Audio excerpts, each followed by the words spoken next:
Welcome to Padma's organic garden.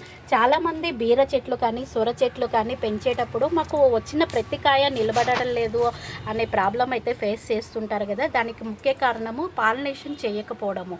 ప్రతి చెట్టుకి male flowers female flowers అని రెండు ఫ్లవర్స్ ఉంటాయి. ముందుగా మీకు మేల్ ఫ్లవర్స్ ఎలా ఉంటాయో చూపిస్తాను. చూసారా, ఇవి మేల్ ఫ్లవర్స్ అన్నమాట. ఇది మా చెట్టు బీర చెట్టు అనమాట.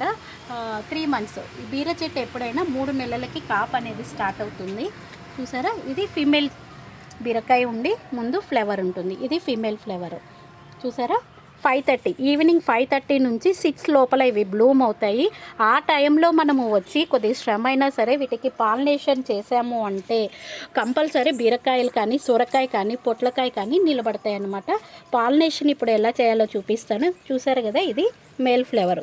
మేల్ ఫ్లవర్ని ఇట్లా తీసేసి దీని పెటల్స్ ఇట్లా తీసేయండి.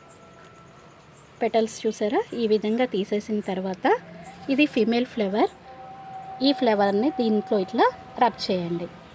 ఇలా చేశారు అంటే బీరకాయలు అనేవి పాలినేట్ అవుతాయి అన్నమాట. ఎందుకంటే మన మిద్దె తోటల్లో కొద్దిగా తేనెటీగలు పాలినేషన్ ప్రాబ్లం అనేది ఉంటుంది.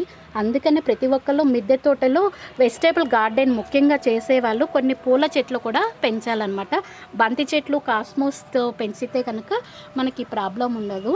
ఇలా చేశారు అంటే మీ బీర చెట్టుకి ఉన్న కాయలు, బీరకాయ కాదు సొరకాయ పొట్లకాయ ఏదైనా సరే కంపల్సరీ పాలినేషన్ అయ్యి కాయ నిలబడుతుంది.